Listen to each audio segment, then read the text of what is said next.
high desert in the great American Southwest. I'm Art Bell. Slamming into your radio like a supercharged nanoparticle of unobtainium. My name is George Knapp. I'm Richard Serrett. This is Connie Willis. I'm George Noory. Welcome to Coast AM. It's great to be here. Welcome to Coast PM, the #1 unofficial Coast to Coast AM podcast. We are two brothers who analyze the world's largest overnight paranormal radio show known as Coast to Coast AM. My name is Paul, and I'm the guy that listens to this inexplicable radio show here with my brother.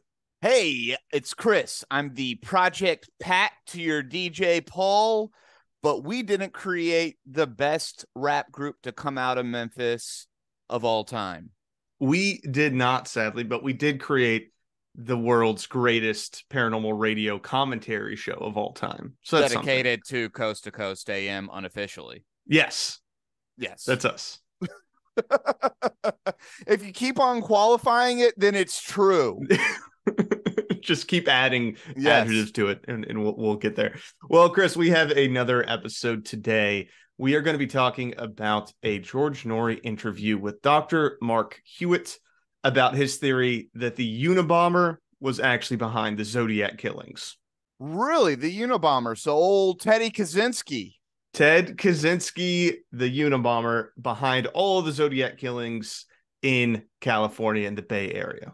Man, with like the Murdoch murders and stuff like that in the news right now, this is a pretty apt episode for us, actually. I've been feeling very true crimey. I watched the Murdoch murder documentary on Netflix. Actually, I think it was HBO. That's Murdoch, Paul, with the CK actually at the end. All right, South Carolina, we got you. Yeah. So we're gonna be digging into the history of the Unabomber and why Mark thinks he was behind the Zodiac killings and also potentially the Tylenol murders. A lot of true crime. Holy cow. Teddy Kaczynski was busy. He was a busy man. Okay. All right. So as a young teen has a killing spree in San Francisco, then goes off into the hills of Montana and poisons Tylenol and does the bomb packages. Yes. My Lord. Okay. This is going to be a fun one. We're going to weave a tale. This is going to be intense. It's going to be great. But before we get to that, Chris, we got to check in with our good friend Tim Banal at the Coast to Coast AM blog. It's Tim time. So today's article, attorney for psychic accused of fraud offers supernatural defense for client. Man, dude, these psychics are fraudsters. You got to be careful. This is like the third psychic fraud you've given us. There's a lot of these on the Coast blog, and honestly, they're kind of my favorite. They're really fun. And this is one, though, because this is all about the attorney's defense of his client, the psychic, and why she is not a fraud. My goodness, dude, we really are just all in the trial right now, dude. This is a true crime episode of Coast to Coast PM. True crime. I watch one documentary series, and now that's my entire identity. Yeah, now you are a true crimes girl. Yep. All right. So from the article, the attorney for a self-proclaimed psychic who was on trial for fraud offered a rather unorthodox argument in her defense by positing that she cannot be found guilty because she actually lived up to her promise to thwart the evil spirits that plagued her client. I can't wait to figure out what the evidence for that claim is. Oh, it's great. It's great. So, according to a local media report, always, the intriguing legal gambit was put forward by Glenn Lansky as part of his opening statement in the case against purported clairvoyant J.C. Wasso. That's a good name, dude. That's a good psychic name. J.C. Wasso, giving you the psychic hour. Authorities in Florida contend that the fortune teller bilked her client Lynn Halfon out of a staggering $1 million. Oh my Lord. Keep going. Finish the sentence. $1 million after convincing her that a family curse was poised to take the life of her mother, and only the seasoned sorcerer could prevent it from happening. Dang, our last story, the lady only lost like $14K, dude. $1 million. I was honestly impressed by the level of this grift, dude. That's a giant, that's a milk, dude. We thought that's a milking. We really thought that TikTok influencer had some game. We had no idea how small of a fish she was. Yeah, dude, there's game out there. There's serious game out there. Okay, keep going. I got to hear more. This is unbelievable. Inexplicable. Inexplicable, baby. It's inexplicable. At the start of the trial on Tuesday, state prosecutors produced troubling texts wherein the psychic warned Halfon that the darkness is going to possess you and ultimately take away your whole family. Understandably alarmed by Wasso's message, the woman followed her advice and sought out, quote, a rich soulmate in the form of Richard Rappaport, who she married and subsequently convinced under false pretenses to fund her fight against the evil spirits that had taken aim at her. Oh, you got to just keep on going, dude. I'm riveted. Keep going. Well, this is a 2-level grift. So the psychic is grifting a woman to find a rich man to grift into giving her $1 million. Like, this is unbelievable. This is a house of cards. This is incredible. This is like the psychic version of Ocean's 11, dude. Someone should make a movie about this. This is great content. Is there going to be a gymnast doing backflips in a vault, dude? I can't wait. Keep going. When it was eventually revealed that the fortune teller and a pair of accomplices had spent the money on all manner of lavish goods, the proverbial house of cards quickly fell apart. Just like wearing fur coats and stuff like that, blinged out. And this woman's just like, wait, are you just like blowing all the money? Just saving cash. Well, it's like I think it was our first psychic where she said that she needed to buy a bunch of gold to like create a gold bridge to the afterlife or something. It was a really great explanation of why she was buying so much gold with the guy's money. I don't remember that story. It was one of the first episodes we did, yeah. Oh, okay. A gold bridge, man. Yeah. These psychics, I will say, though, very good swindlers. And creative. Very creative. A lot of yellow energy. They're burning a ton of yellow candles. That's very true. So many yellow candles. In defending Wasso at her trial, Lansky mused that his client never physically coerced Halfon and instead, quote, the threats are supposedly, if you don't pay me, the evil spirits are coming. That's good stuff, dude. That's psychic know-how. I'm going to burn that black candle. You're going to start seeing shadow people. He went on to posit that the psychic had actually fulfilled her end of the deal because, quote, the evil spirits never came and that's what she paid for. Hey, listen, that's actually a pretty good defense because this woman can't prove that dark spirits did or did not come after her. Yeah, and I mean, she paid to not be attacked by dark energy, and she wasn't. So she wasn't. Technically, this was an exchange that was fulfilled. I don't know.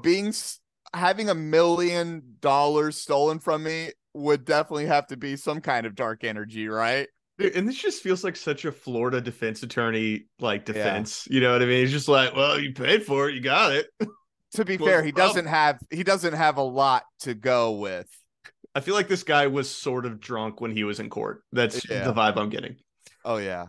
While it will be up to a jury to decide if the argument holds water, Halfon herself may beg to differ as, despite seemingly have the best intentions at heart, she also wound up pleading guilty to fraud charges for lying to Rappaport about why she needed so much money. This resulted in a suspended jail sentence, deportation back to her home country of Israel, and a divorce, which would seem to suggest that those evil spirits weren't entirely eradicated. Boom! That's how you have to end that story, Timmy. Good job. Yeah, very sassy end by Timmy. I love it. It's great writing. So be careful if someone comes to you asking for $1 million and they are prone to liking psychics or crystals. They may have been grifted. You need to watch out for them. All right, now for some quick housekeeping. We have an email address. Send your thoughts to c2cpmpod@gmail.com. You can also find us on Twitter at c2cpmpod or on our subreddit, Coast to Coast PM, all one word. If you like the show, drop us 5 stars on Apple Podcasts or Spotify and smash that subscribe button. We drop every Thursday, and that'll make sure you never miss an episode. And also shout out to our new patron, Carbon. Thank you for supporting us. If you'd like to support the show, keep us on air, you can go to our Patreon. Link will be in the show notes where you will get early access to episodes. All right, Chris, now to the episode, the February 13th, 2023 interview. George Noory interviews Dr. Mark G. Hewitt about his theory that the Unabomber, aka Ted Kaczynski, is actually the infamous Zodiac Killer. So, Paul, much like George, I'm developing a standard question when somebody's a doctor. What is this person a doctor of? That is a great question, Chris, and I made sure to pull the information for you. Mark has a doctorate of business administration. Okay. He also has a master's in divinity, none of which has anything to do with criminology or history or the Zodiac or the Unabomber. Well, I'll give him a little credit on the Masters of Divinity. That can be a pretty interesting major. So that actually, I'll give him a couple of points on that. So that was an interesting little throw in. But you definitely had me with the business administration on that one, dude. At first, I was like, wait a minute. I love that none of these people have disciplines other than Dr. Evelyn Paglini and what they're actually talking to us about. And that's the great thing, is that they all do have higher education, just in a completely unrelated field. Yes. So it's almost like they got to the end of their career, were kind of unfulfilled, and then went down just a different rabbit hole. Yeah. And he was like, well, business administration is kind point. of boring. You know, I'm retiring. I'm going to write some books about the Zodiac. And so that's what it was. Yeah. That was his, he's 55, 60. He can retire. Let me write some books. Yeah, pretty much. I got a great theory. I got a great theory about Ted Kaczynski. The world's got to know. Well, and he's actually written 3 books on this. So he's written Hunted, The Zodiac Murders, Profiled, The Zodiac Examined, and Exposed, The Zodiac Revealed. All right, let's get and let Dr. Hewitt do his work. All right, so first off, we're going to kick things off with George Noory giving us an overview of both the Zodiac and the Unabomber as a quick refresher for anyone who doesn't really remember these cases. They've been a while. Helpful. It's been a while. That'll be helpful. The Zodiac murdered at least 5 known victims in the San Francisco Bay Area between December 1968 and October of 69, operating in rural, urban, and suburban settings. He targeted young couples and a lone male cab driver. The Zodiac claimed to have murdered 37 victims. Now let's jump ahead to Theodore Kaczynski, also known as the Unabomber, is an American domestic terrorist and former mathematics professor. Between 1978 and 1995, Kaczynski killed 3 people, injured 23 others in a nationwide mail bombing campaign against people he believed to be advancing modern technology and the destruction of the environment. He is in prison now, about to become 81 years old in May. Pretty decent overview of what we're talking about. I had forgotten that the Zodiac claimed that many murders. Yeah, there's actually only 5 what they call canonical murders, and then 2 injuries, so 2 people he didn't actually kill. Yeah, and then he claimed to have killed 37 people in his letters to the police. Now, an interesting note about those overviews, Chris, you wouldn't guess it, but he was actually reading directly from Wikipedia, word for word. Word for word? Word for word. That's kind of hilarious. Yeah, so if you go to Wikipedia, you'll find exactly what he just said. It was they have the little overview section. It was the first 2 paragraphs of both of the Zodiac and Unabomber on Wikipedia, word for word, he read off, which was really funny. We're going to get into some little things about why George Noory's not great at his job today. This is what's going to be happening. Oh, no. Oh, no. This is the why we can't ever be associated with Coast to Coast AM example here. This is when we get thrown to court, they're going to be like, and here's our evidence, sir. This is legitimate media criticism, Chris. Okay. That's what we're engaged in today. Media criticism. Okay, let's do it. Yeah. All right. So first off, why'd you start studying the Zodiac, Mark? How'd you get into this? Well, to me, it's one of the greatest stories I've ever encountered. It's a mystery on so many levels. It's not only an unsolved serial killing case, but there are many side issues within the case that are continuing to be debated to this day. It's one thing to not catch a killer and not know who's responsible for this series of events, but it's even more fascinating to discuss a number of cases beforehand, before the canonical 5 murders and after the canonical 5 murders, whether or not the Zodiac was involved with those, and various aspects of the case within those 5. So here's the thing, Paul. I actually found the Zodiac movie to be kind of boring. And I don't know if that is a reference on the whole story as it's told. And I can see where it would be a very interesting story. But like the movie told it badly, very slow pacing. And so maybe I'll be kind of redeemed into finding the Zodiac murders interesting. But I'm also just not like a true crime person. I think that's the thing, is that you would need to like true crime to like Zodiac, because it is very slow paced. There's actually not a lot to it. He only actually killed 5 people and then sent a bunch of letters to the police. So I think it's the letters that he was sending that has made it such an infamous case. And let's get this. It's bad to kill 5 people. It is bad. It's a very terrible thing. But overall, honestly, when you look at the grand scheme of serial killers, kind of a low body count. Right. But right. he's American serial killers, right? Yeah. He has a lower body count, but he's actually better known than a lot of other serial killers. And it's because he was taunting the police. It's because he wore a creepy like bag over his head when he killed some people or tried to kill some people. So there were just some aspects of it that were a little extra scary. Grandiose, yeah. Right? Now, in terms of the Zodiac Killer, we have never actually found who killed him. Now, a lot of people think, including the book Zodiac, which was made into a movie Zodiac that you were referencing, Chris, that the killer was actually this guy named Arthur Lee Allen. Mark does not buy that story. He's not into it. Only one suspect was ever publicly named. His name is Arthur Lee Allen, a former elementary school teacher, convicted sex offender, but he died in 1992. Have you ruled him out too? I have. It's no wonder that the police took a very close look at him, because there were a number of eerie coincidences that made him look like a good suspect. The problem is, if you dig into each one of those so-called coincidences, you realize that it may be nothing more than a coincidence, and that he was not involved in them. So I have watched a number of detective shows, Paul, and a detective is not supposed to believe in coincidence. That is true. That is true. And I also find it interesting that he refers to the case against Arthur Lee Allen as pretty much circumstantial, because I would also argue that his entire case against Ted Kaczynski is also pretty circumstantial. So I don't know. Incredibly circumstantial, but that's a pretty typical in this realm, right? Is projection. And that if it wasn't circumstantial, then they would have found the guy and closed the case. So it's one of those things where like we don't have, smoking gun for any of the people that anyone's put forward. And a kind of interesting note here too, Chris, you may be familiar with the Golden State Killer case.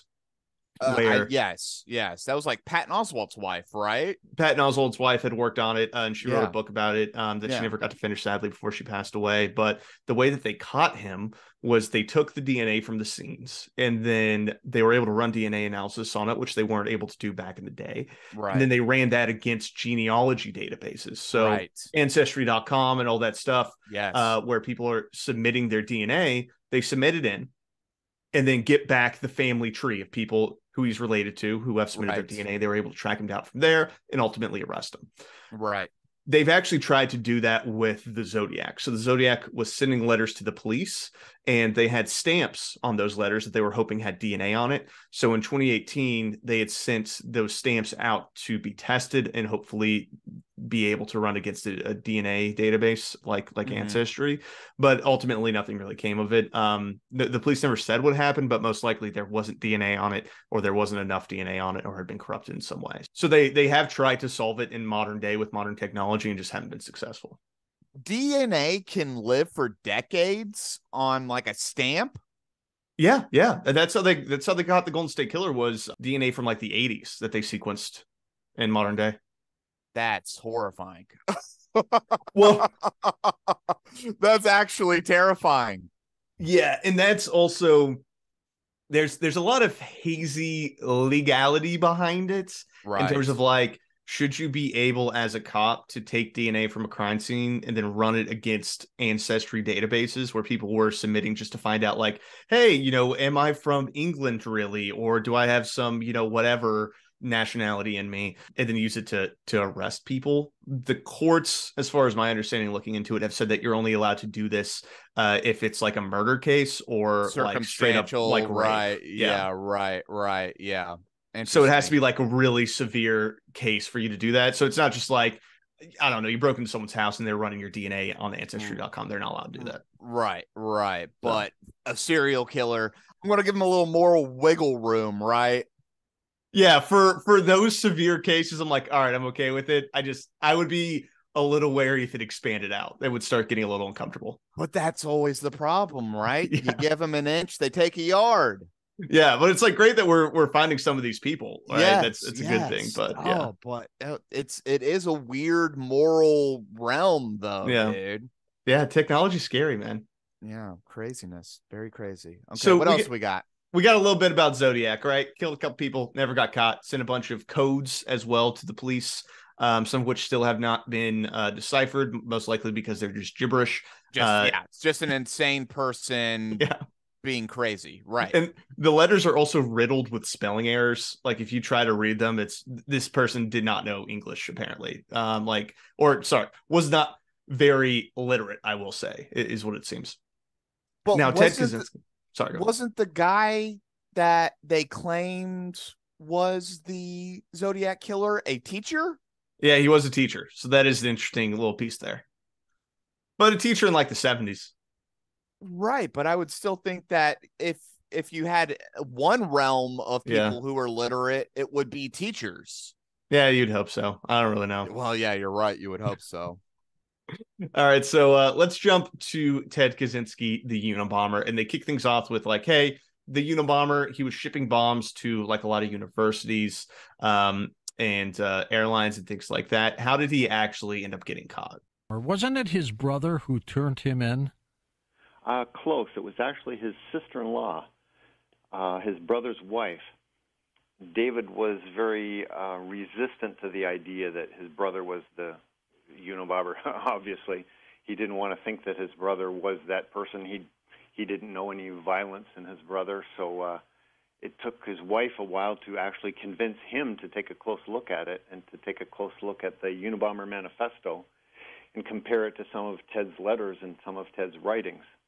And it was her persistence that got David, Ted's brother, to consider the idea and actually be willing to go forward and approach attorneys and make contact with the FBI. Would you rat me out to the FBI? I was thinking about this today, and I don't know, probably. If you killed people, I would probably have to go to the FBI. I'm just sorry. I'm just going to state that outright. Definitely. For the record. Well, and that's the thing too, is I think that I probably would initially have pushback. Like, no, Chris wouldn't do this. Right. But then of course. I don't think you would kill anyone. But if then there was overwhelming evidence that you had, I was like, oh, maybe I should tell someone. I don't think he's doing okay. You haven't like kept a stack of letters to compare a potential manifesto to, have you? No, and that's the other thing too, is that I haven't scribbled manic letters to you and sent them through the mail for years. So I just think there's not as much to work with is the problem. Right. That is a problem. That is kind of crazy just to do like they were probably sitting there doing, side by side comparisons. They're like, oh my God, Ted talked about this in our letters, and it's directly in the manifesto. That would be insane. Yeah, it would be a very scary thing to realize, especially for the wife. Imagine going to your husband and saying, like, hey, so I think your brother may be the Unabomber, just as a heads up. Just wanted to get that out there. I have a sneaking suspicion your brother is sending bombs in the mail. Yeah. And that's the thing about Ted, right? Is that he was a really smart guy. Like he was the youngest person ever, I think, admitted to Harvard or who became a professor. So he was a pretty impressive mind, but he was also a total crazy man. But wasn't he made crazy, Paul? We will get to that. To that. His involvement with MK Ultra will be coming up soon. Oh, good. So first off, where is Ted now, right? Because Mark is actually, he's corresponded with Ted a little bit. In December of 2021, he was moved to North Carolina to a health facility. Now, obviously, the Department of Corrections is unable to say anything about his health condition. I haven't been able to confirm this, but rumor has it that he expressed through a letter to somebody that he has been diagnosed with cancer and told that he has 2 years, or that he had 2 years to live. So that would be December of this year. December of 2023 is when they expect his time to run out. Don't love that Teddy's so close in North Carolina. Cancer or no cancer. Yeah. Would not want that man to be that close to me. Yeah. I mean, you could go visit him if you wanted to. I don't think I will. I don't think I'll make that. I don't think I'll make that visit. Do you think they actually let Ted have visitors? I don't know. I don't know what the rules are. I mean, maybe probably at this point, right? And he has to get his correspondence out some way. He published a book a few years ago. Yeah, he does. And you can buy his books too. I think both of us actually have Ted Kaczynski's books. Yeah. No, I've read them. I mean, I'll say this. He's definitely a Luddite, and a Luddite is somebody who hates technology, kind of hates modern society. It's kind of an interesting read from that viewpoint of somebody who's just is very anti-technology. Yeah. And I don't agree with a lot of it. Some of it I thought was interesting, and maybe I do agree with some of it. But again, you don't kill people. Yeah, and that's the biggest thing about it, is that you may have an argument about technology harming civilization in certain respects. He's basically like, do you call it a paleo-conservative, where you're just like, all modern society is bad? Right. And there are certain aspects, obviously, that are bad for us that I think we need to figure out how to live better with. But yeah, it's like, and then you blow people up to get the message out. That's not great. Very anti-bomb podcast here. Anti-bombing podcast. And it is kind of like a wussy way out of it, right? Because like the brother is like, he's not a violent person. And this was the way for Ted to take out the violence of the action, because he wasn't seeing it. He was putting this thing in the mail and being like, it's out of my hands now. He's almost removing himself from the equation in his mind, right? And so he's kind of a wussy. He doesn't actually believe in what he's not a John Brown. Yeah, I think that's a good point. He was entirely removed from the damage that he was causing. He didn't have to see the aftermath. He didn't have to face the people that he was doing this to. He was just sending out bombs anonymously and then using that as leverage to get his manifesto in newspapers. Right. Exactly. So I've never, again, he has some interesting ideas, but overall, as a figurehead of an idea, a terrible one, an absolutely terrible one. Yeah. And the other thing about buying his book too, none of the money actually goes to him. It goes to like nonprofit for like victims of crimes. So you actually don't have to feel bad about buying it if you are interested in like, hey, what was this maniac who was sending bombs for 20 years thinking and writing down? You can access that without, any moral ambiguity around the purchase, which is nice. Yeah. So we may not know if you can actually go visit Ted, but here's the important piece, is that you can send him letters, and Mark sent him letters for a while. Have you tried to interview him? I have. I corresponded with him for a couple of years back in 2009, 2010. And what happened? Well, I got some very interesting letters from him. I got some Zodiac-like wording that he sent to me.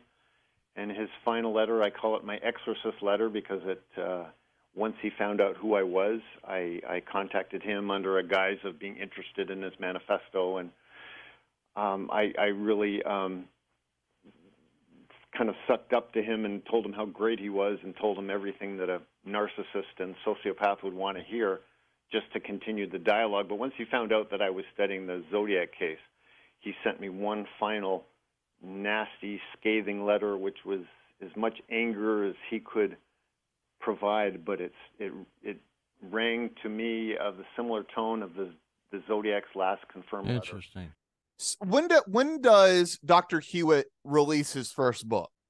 So his first book on the Zodiac was published August 5th of 2016. So he is corresponding with Ted Kaczynski before he ever writes a book. I'm actually not sure of the exact timeline of when he started messaging Ted. Yeah. No, he said 2010. Oh, then yeah, it was before he ever wrote a book. Yeah. So it was years before. That's a weird thing to do. That's a weird thing to do. You don't just casually start messaging domestic terrorists or serial killers in prison and telling them how great they are. No, I've never done that. That honestly was one of the stranger things about this story, is him reaching out to Ted and like lying about why he wanted to correspond with him. And years before he writes a book. Yeah, very strange behavior.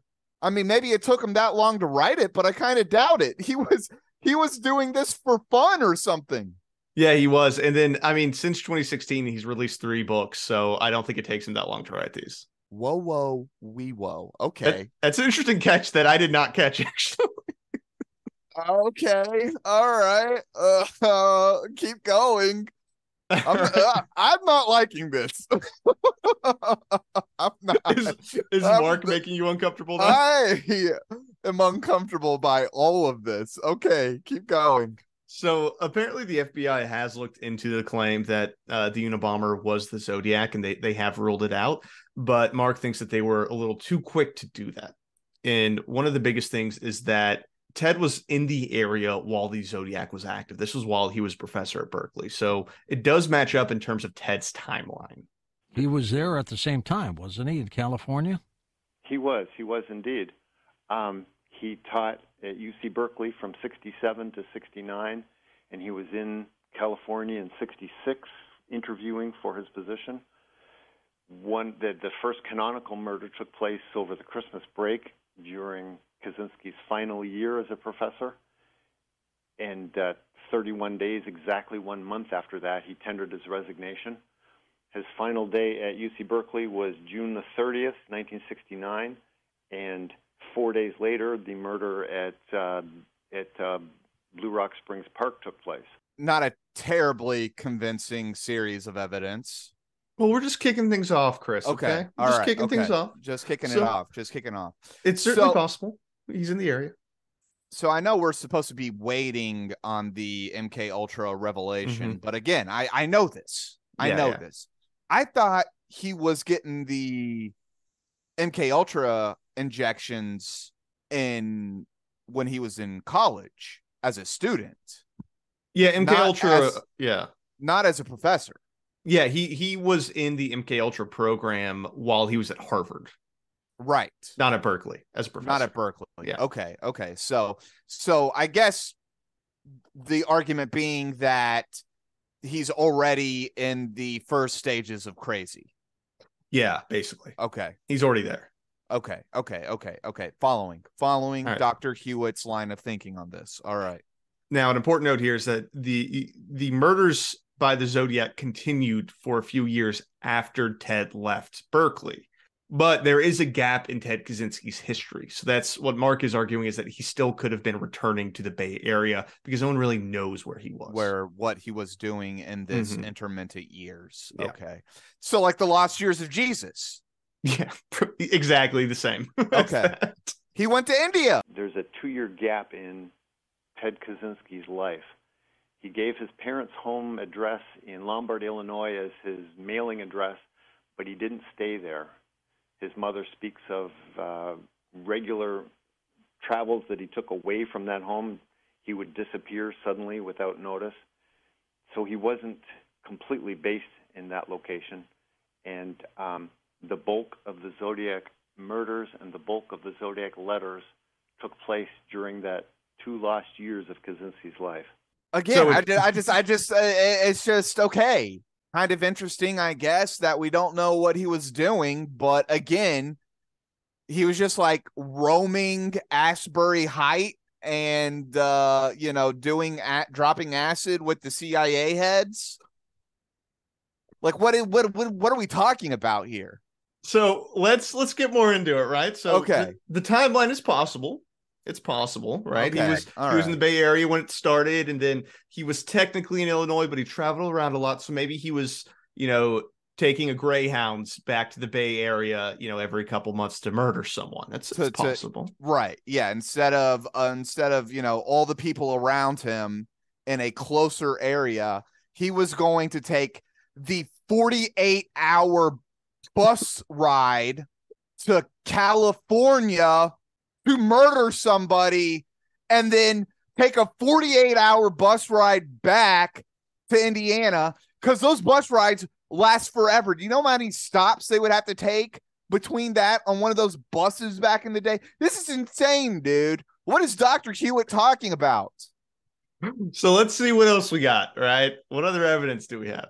And what specifically, Mark, do you think was the cause for you to believe that Kaczynski is the Zodiac Killer? And please take note that George has asked what the thing is that drove him to think Ted's Zodiac. He asked this like 5 times on this interview. It's like he kept forgetting he asked the question. Right. But this is supposed to be the money shot, right? It's supposed to be. He doesn't get it. Wasn't anything specific. I, in my research, gathered together evidence of 6 clusters of information that linked the two. I don't know if you want to go into those. Yeah, please, go ahead. Sure. But the first indication, once I thought it was a crazy idea to link the two, then I recalled, the Zodiac included 2 bomb diagrams as part of his letters. The bombs that the Unabomber created, Kaczynski as the Unabomber, were very distinctive. The FBI was able to identify them quite easily because they contained redundancies, such as 2 dowels that would go through a pipe bomb instead of the usual one, or a backup system. He was very good at what he did. He was extremely good. The 2 diagrams of the Zodiac bombs have either 2 circuits or 1 circuit used for 2 reasons with a cloudy day disconnect. So the intricacy appears evident in the Zodiac bombs as well. Dude, I'm just going to write a book called How the Manson Family Did 9/11. Like, this is what this guy is doing. Like, random terrorist plus random murder. Let's squish them together. Well, Chris, what you're missing is that the Unabomber had redundancies in case one of these like things failed, so that the bomb would still go off. And the Zodiac had a wire being used for 2 purposes. Both of those have the number 2 in them. There are 2 redundancies in a wire being used 2 ways, and therefore the same person made both the bomb and the diagram of the bomb. That's insane. That's so insane. Does that not make sense to you? Also, I totally forgot that he also did the Tylenol poisonings. So this guy, Ted Kaczynski's just trying everything. He's just like, I don't know, let's see what works. Yeah, let's shoot people, let's send bombs out, and then let's also put cyanide in Tylenol capsules. There's a lot of different, he's all over the place with his murders. Okay, keep going. All right, so I don't know why I'm in the position where I have to defend this man now, but I'm going to defend this man. So we got the bomb diagrams. Okay. We got the fact that Ted could have been in the area potentially. Now, here's another piece, another cluster, right? Is that both the Zodiac and the Unabomber probably really liked math. Another cluster has to do with mathematics. The Zodiac was into codes. He sent 4 codes as part of his letters. What are codes? They're symbols to solve. And where does coding come from? It comes not from the military. It comes from within mathematics. It's symbols that need to be solved. And so it was no surprise that Ted Kaczynski, as a mathematician, was very interested in coding. And as somebody who was a little bit paranoid, he put a lot of his journaling into codes. And when he was arrested, they found codes in his cabin that the FBI said they hadn't encountered such complex codes since the Cold War. Dude, this is like in the science fiction show when the scientist comes in and is like, ice cream is cold, polar vortex, polarity. We got to reverse the polar polarity vortex. Yeah. That's basically every episode of Doctor Who ever is what you just described. Like, This guy is just like, a code is like a symbol. Symbol is like algebra, where they use X equals 2, and 2 is in math, and 2 plus 2 equals 4. And that's a cluster for Ted Kaczynski to be the Zodiac Killer. I can't believe I'm defending Ted Kaczynski here, dude. I'm so angry at you for this episode. I'm so angry. I put you in a position where you're defending the Unabomber. I have to defend the Unabomber against an insane man who thinks that he killed people in San Francisco in the 70s, the Zodiac Killer. What is going on here? When I have to report you to the FBI, I'm going to send this episode as evidence. You're going to have to. Look, he was just outright defending Ted. He was a big fan of Ted Kaczynski. That's what I got from Ted. this. And that's what you cut. Love Ted. All right. So, I mentioned that George asks the same question sometimes. Here's another example of him doing that. What was the most important piece of information that drove you to believe that Ted Kaczynski is the Zodiac Killer? Well, that's just it. It's not one item that's just an accumulation of stuff. One thing. Dr. Hewitt is like, did I just answer this question? Yeah, it was like this was 5 minutes after he had asked it. I think he asked the same thing again. Well, because George is like, none of this is working, dude. None of this is working. So what is the thing that led you to believe? Well, it's not really. It's a cluster of things. I have a math cluster. I'm telling you.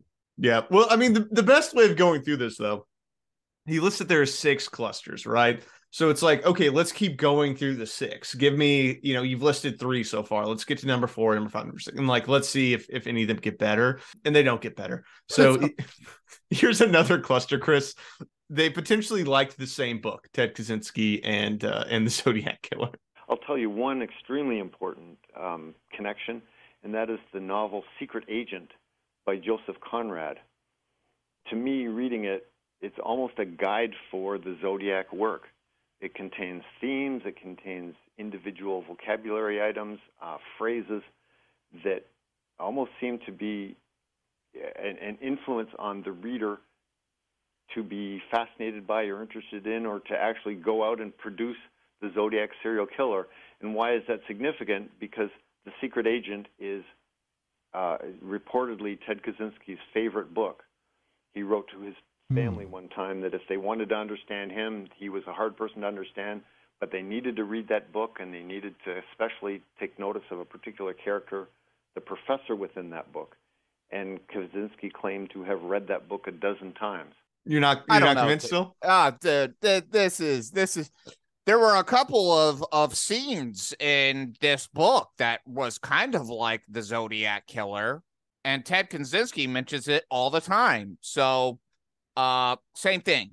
And this is something that is interesting with, I think, some of the internet sleuthing that goes on, right? And I think it's kind of the worst parts of conspiracy thinking too, but also the online true crime communities, is just a lack of understanding about concepts of synchronicity, where if you try to look for connections in any two things that may be completely unconnected, you can find them if you try hard enough. It's like when you buy a new car, you start seeing that car everywhere. Yeah.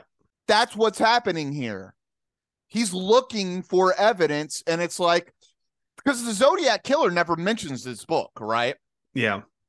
It's not mentioned in anything about the Zodiac Killer. He's made this connection in his mind. Mm-hmm.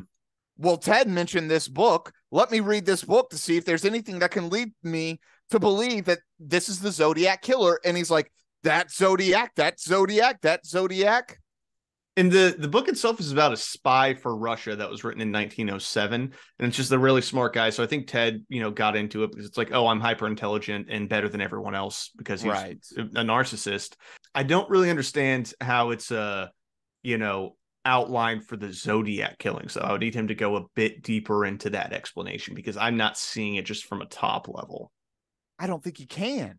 Yeah, well, you're probably right. And that's a whole cluster. That's one of the clusters. Yeah. That's one cluster. Yeah. A whole cluster of evidence. George. Well, and speaking of true crime documentaries, there's a really good one called Crime Scene: The Vanishing at the Cecil Hotel, which talks about a woman's disappearance that went viral online, and then all these like internet, true crime aficionados started creating all these crazy scenarios about like how the government was involved in her disappearance and like all this stuff, how she was secretly drugged.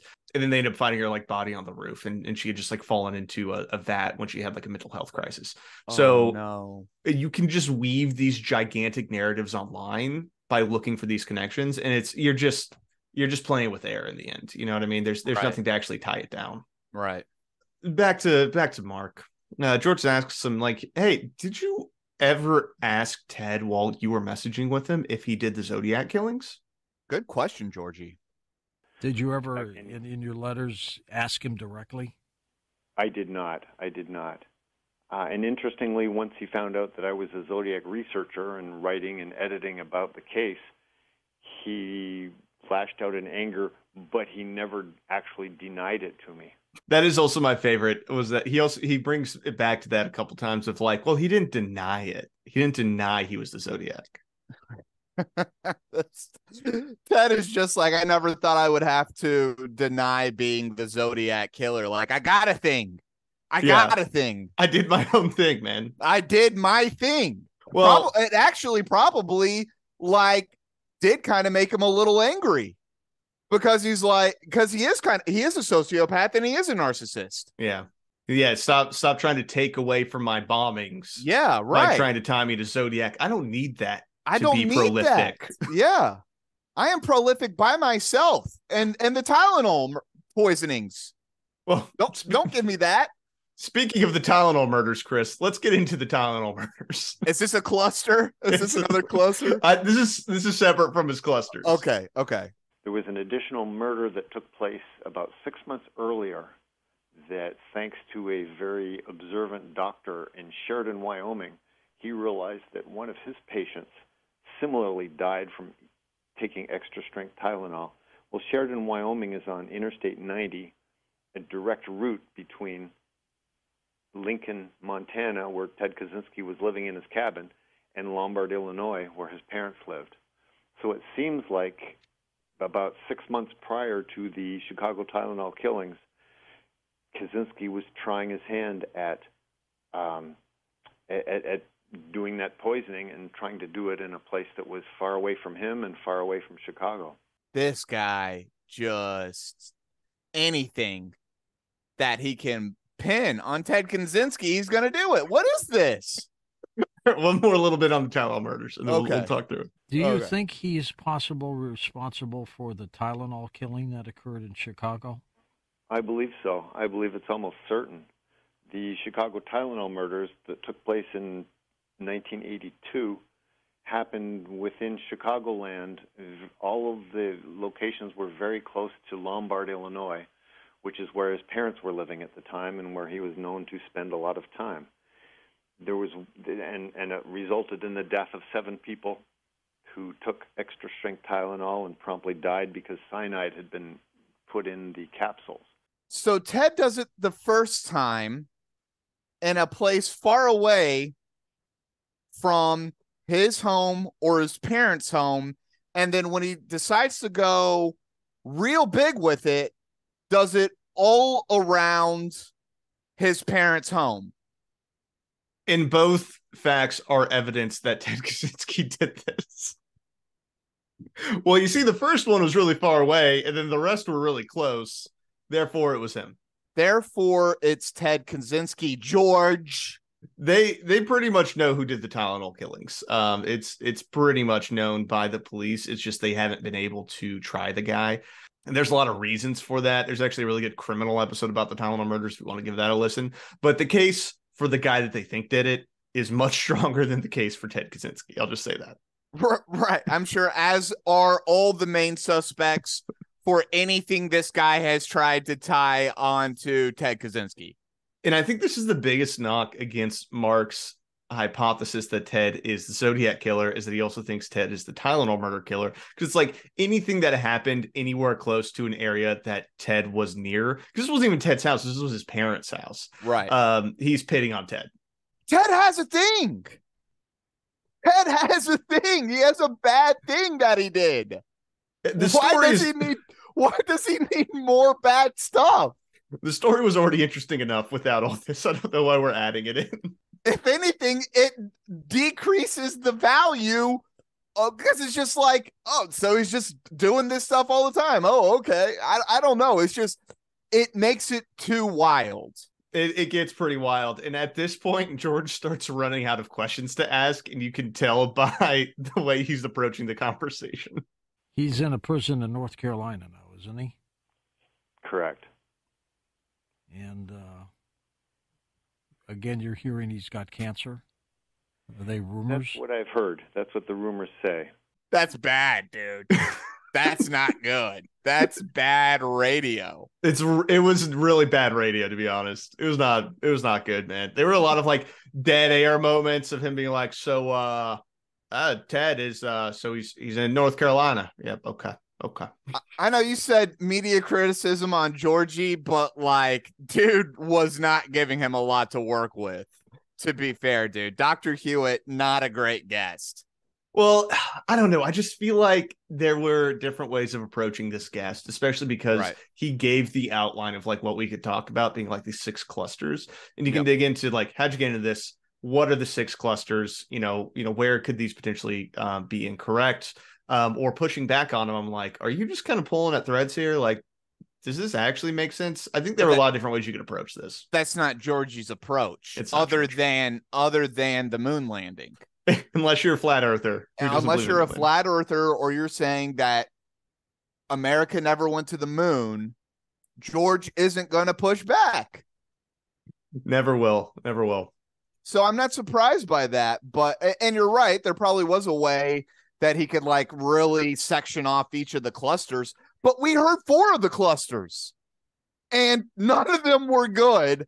I don't know if I really even particularly want to hear the other 2 clusters. I wanted to know the last 2. We never got to the last 2. What if those were the nails in the coffin, Chris? And we're like, oh my God. Then Dr. Hewitt would have mentioned it. He was saving them for the end. Why are you defending Ted and I'm defending Mark? I don't know. This is all insane. This is all insane, dude. I'm just so frustrated by this guy. This is bad. Yeah. This is not good stuff. Well, let's go into the MK Ultra part, all right? Because he also ruins this. He doesn't think MK Ultra had anything to do with why Ted did what he did. There has been talk that he was part of Project MK Ultra, the CIA's research program into mind control. Yes, that's been established. Is that true? Yes, absolutely. He was involved in a 3-year study at Harvard with 21 other students. Henry Murray, who conducted the study, received some of his funding, at least some of his funding from the OSS, the precursor from the CIA, which was likely under the branch of MK Ultra. And some of this, the study was unethical. It would not be allowed today. It was illegal. It was underhanded. He got into something that he didn't know what he was getting into. But there was a certain amount of brutality going on, emotional abuse. Henry Murray wanted Ted Kaczynski in the study because he was the most alienated student of all of the students that took part in the study. There was a wide range, some of them very well adjusted, some of them very poorly adjusted. He was the most maladjusted. He was like 16 years old when he went to Harvard. Yeah. A 16-year-old genius. Like, yeah, I bet he was an absolute outcast. And, the thing about the Unabomber is that the uni part of Unabomber stands for university, because he was sending bombs to universities. And I think that it does make a lot of sense that this guy who was a genius, he had a, very impressive IQ, was in Harvard at 16 studying mathematics and was maladjusted. And not only was he not fitting in Harvard, being a 16-year-old, genius, but he was also like psychologically tortured in a way by this professor at the university. And I feel like that ties into a big part of why he might have wanted to bomb universities. And I think there are a lot of people who would agree with me on that. Yes. He was used up by a system that he probably believed in. Mm-hmm. At 16, dude, I had no idea how the world worked. And you just like kind of went in accepting that I'm going to be mentored. I'm going to be shown the world. I'm going to be accepted. None of that happens. He's preyed upon. They start doing experiments on him. Like, yeah, you totally get the motivation behind doing this. He shouldn't have bombed them. He could have like taken up a crusade and kind of like shown the world what was going on, but he didn't do that. He didn't, but you know who would disagree with us, Chris, that the MK Ultra experiments had anything to do with Ted Kaczynski's bombings? Mark does not think that had anything to do with it. Well, the MK Ultra program itself could have really destroyed him. It's possible, but other people who went through the study also said that it's kind of ridiculous that they made him a serial killer. That can't be the only thing that took place that was involved in that. Even Ted said at most it was unpleasant, maybe one of the most unpleasant things he went through, but it certainly didn't make him mentally ill. So I do kind of agree that it wasn't the only thing that led him to start sending bombs, but it certainly didn't help. And that's the thing that, kind of annoyed me about it, was that Mark doesn't seem to give any credence to the fact that this played a role in a lot of the discussions around it. But I think it did play a role, like you said, it isn't the only factor, but it certainly did not help. It certainly made it worse and made his experiences at the university worse. And when I think you combine that with a genius narcissist sociopath who already doesn't fit in, his hatred of society only grows after this. Right. Exactly. Which then leads to him building a cabin and sending out bombs across the country. Well, and then you start adding this forced isolation, and some of it is especially post him leaving the university system. It is a self-imposed isolation, but over decades, dude, that's just going to drive anybody insane. Yeah. And, maybe it's not great to live in like a, 15 by 15 foot cabin by yourself in the woods and not interact with other humans. Maybe that's not a good thing to do. For you. It's not healthy for you to do that. So please don't do that. No, I love like a lot of the Back to the Land stuff. Like there's a commune kind of close to us here in Virginia. Just a bunch of hippies, who have some solar panels and are farming and stuff like that, very much off the grid, which I think is cool. But it's a community, man. It's a community. And that you need that. You have to have that. We talked about that with the Bunker Boys. Yeah. You got to have a community or this thing isn't going to work. Bring your friends in. Everyone's got to get along. We all kind of agree on how we're going to run things, and maybe have some sort of democratic system involved too. I think there's a lot of ways to go about the commune. You got to come up with a way for when people disagree, or else it's going to fall apart. Or alternatively, you just have a king of the bunker. That's also an option. Bunker King. Get a little crown, sit on a throne. Idea. I love that idea, dude. And the king is all the way at the bottom. Yeah, he's got to be. The penthouse is all the way at the bottom. The safest place. The safest place in the bunker. That'd be a good movie. That's another great movie.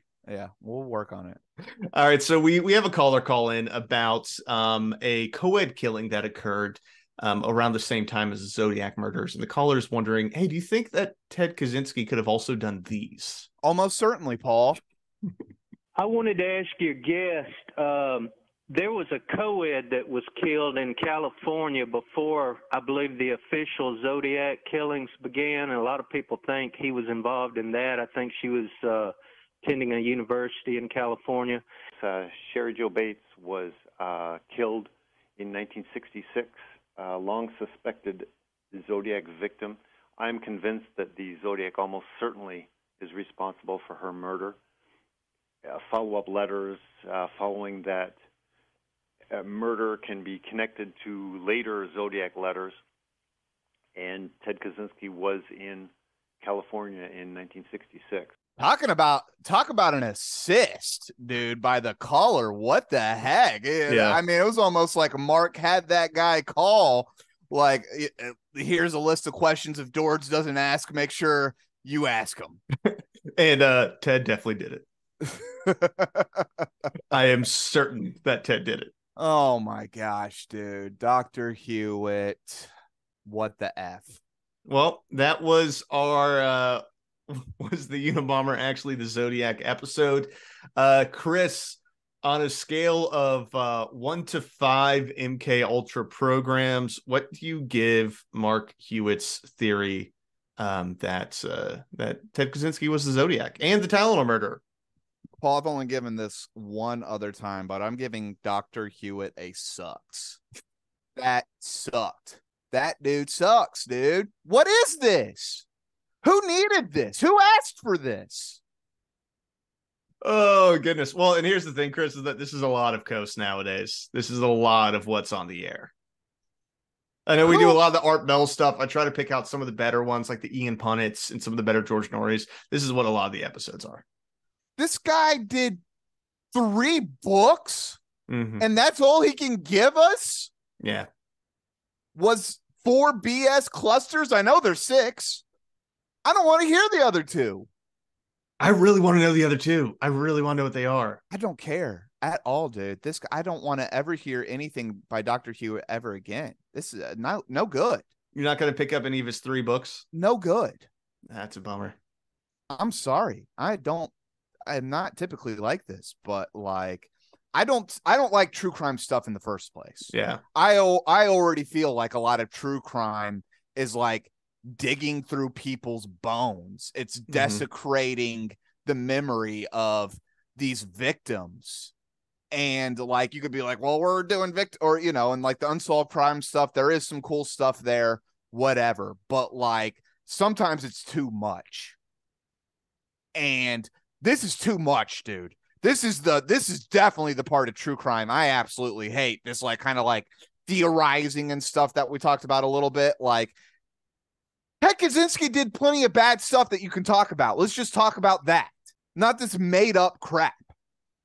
Yeah, and I think this is, like you said, where it starts going a little overboard, because I think there have been a lot of like retired cops who've tried to, solve the Zodiac killings. And I think that their heart's definitely in a good place. Like this has been an unsolved murder for a really long time. Right. And people want to know who did it. And I think, obviously it would be a very good thing if we could figure that out. I don't think this is getting us closer to answering the question of who is behind Zodiac. I really don't. I think the best chance that we had was getting DNA off of those stamps and running it against the databases, but it does not seem like anything came of that process. So this is going to be something that stays unsolved, much like Jack the Ripper, which people are still involved in Jack the Ripper online, still trying to figure out who did the Jack the Ripper killings. And it's like, we're never going to know at this point. Yeah. There's never going to be any answers. There's never going to be an answer to the Zodiac anymore, unless someone comes forward and says I did it, but short of that. Right. Yeah. Now, that person is dead decades ago, probably. Yeah, very likely. So I'm going to give this a 1 out of 5 MK Ultra programs, Chris. Didn't convince me. I think, there could be better ways of spending your time for Mark. But, I'm glad that he found something to do in what I'm assuming is his retirement. So at least he's having some fun. I'd rather talk about the Say-Rays agenda or the Astral Dreamscape Adjustment Bureau, dude. Like, those dudes had more evidence than this guy, and all these people are real. All this stuff actually happened. And these fake things have more evidence than this man, Dr. Hewitt, had for real-life events that took place. I think what we need to do, actually, Chris, is do an old George Noory episode from like the early 2000s. And that way you can kind of see what George used to be like, because people, throw a lot of shade at George for how he is currently. I do think that he used to be a lot better. I think he has just gotten a little old. Never meet your heroes, right?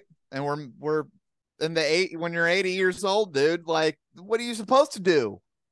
Well, and his contract has also been extended through this decade. So through late 20s, he will still be the host for sure. George's going to be 90 years old doing Coast to Coast AM. Are you kidding me? I think he's going to do it legitimately until he dies. Until he dies. I think he's going to have a heart attack on air is how this is going to end. What are they going to do after? I don't know. I don't know if they have anyone else who would fill his shoes, you know?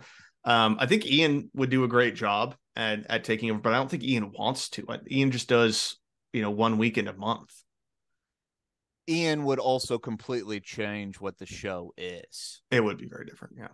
And we wouldn't be able to do an analysis show anymore on Ian's show. That's why we don't do as many Ian shows. It's because it's like, that sounds right. Yeah, this is all stuff. Real information. Yeah. This is all good stuff. All right. What are we going to say about it? This is all history backed up by fact. Well, that was our episode with Dr. Mark Hewitt. Hope you enjoyed it. We will be back with more next week. And once again, you can support us on Patreon. Link is in the show notes. And thank you for listening. All conspiracy all the time. Later.